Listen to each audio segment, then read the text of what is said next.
Baik, Assalamualaikum warahmatullahi wabarakatuh. Perkenalkan, nama saya Sri Wahyuni, NIM 2001101, ingin melanjutkan pembacaan makalah presentasi kelompok 6 yang berjudul Ilmu Manasabah.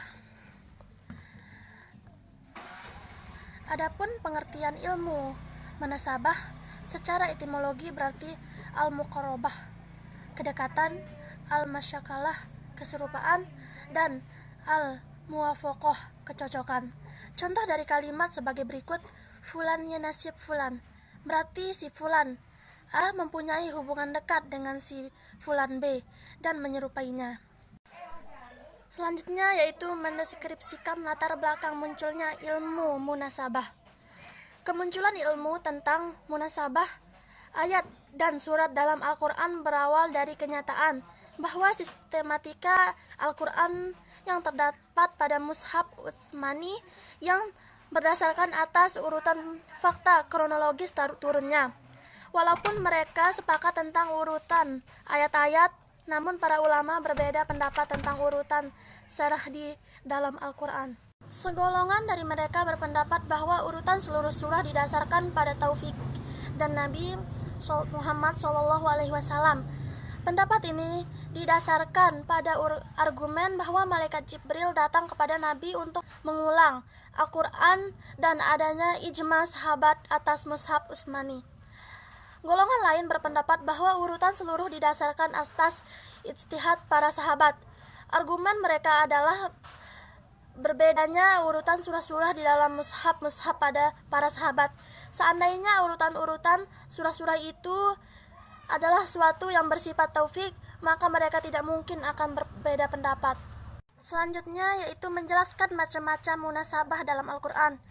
Dalam Al-Quran terdapat keterkaitan atau interkoneksi antar ayat atau surah dengan beragam variasinya, yaitu sebagai berikut.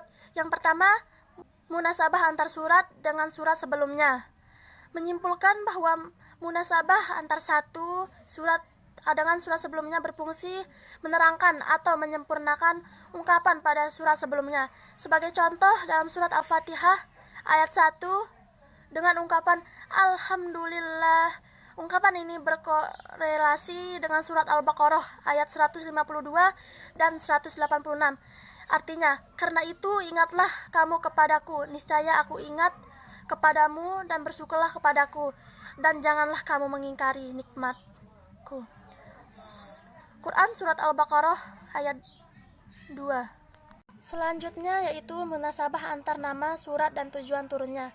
Setiap surat mempunyai tema pembicaraan yang menonjol, dan itu tercermin pada namanya masing-masing, seperti surat Al-Baqarah, surat Yusuf, surat An-Nam, surat Al-Jin. Lihatlah firman Allah surat Al-Baqarah. Ceritanya tentang lembu betina dan surat Al-Baqarah di atas merupakan inti pembicaraannya, yaitu kekuasaan Tuhan membangkitkan orang mati. Dengan perkataan lain, tujuan surat ini adalah menyangkut kekuasaan Tuhan dan keimanan kepada hari kemudian. Selanjutnya yaitu munasabah antar bagian suatu ayat, dan yang terakhir munasabah antar ayat dan letaknya berdampingan. Munasabah antar ayat yang letaknya berdampingan sering terlihat dengan jelas, tetapi sering pula tidak jelas. Munasabah antar ayat yang terlihat dengan jelas umumnya menggunakan pola takkid, penguat, tafsir, penjelas, i'tiraj, bantahan, dan tasydid, penegasan. Munasabah antar ayat yang terlihat dengan jelas umumnya menggunakan pola takkid, penguat, tafsir, penjelas, i'tiraj, bantahan, dan tasydid, penegasan.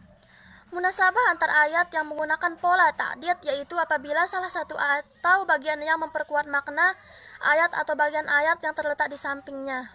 Yang kelima, munasabah antar suatu kelompok ayat dan kelompok ayat di sampingnya. Yang keenam, munasabah antar pasyihah, pemisah, dan isi ayat.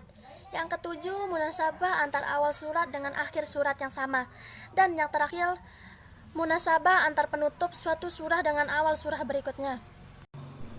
Selanjutnya menjelaskan dasar munasabah dalam Al-Quran. Membicarakan masalah munasabah dalam Al-Quran sangat berkaitan erat dengan sistem penertiban ayat dan surah dalam Al-Quran. Dalam hal ini, Menak Khalil Al-Khatam menyatakan bahwa Quran terdiri atas surat-surat dan ayat-ayat baik pendek maupun yang panjang. Ayat adalah sejumlah kalam Allah yang terdapat pada sebuah surat dalam Al-Quran. Dan surah adalah sejumlah ayat Al-Quran yang mempunyai permulaan dan sesudahnya. Tertib dan urutan ayat-ayat Al-Quran adalah taufik. Adapun kesimpulannya, ilmu wanasabah adalah studi tentang korelasi dalam suatu ayat atau antar ayat pada beberapa ayat, atau antar surat dan Al-Quran. Ada beberapa cara untuk mengetahui munasabah, yaitu harus memperhatikan tujuan pembahasan suatu surah, uraian ayat-ayat yang sesuai dengan tujuan yang dibahas dalam surah, menentukan tingkatan uraian tersebut, dan berhati-hatilah dalam menarik kesimpulan relevansi agar tidak dianggap liar dan berlebihan. Dalam dunia pendidikan, tahapan-tahapan ini merupakan rangkaian yang harus diperhatikan dengan baik agar maksud dan tujuan pembelajaran sesuai dengan harapan yang diinginkan.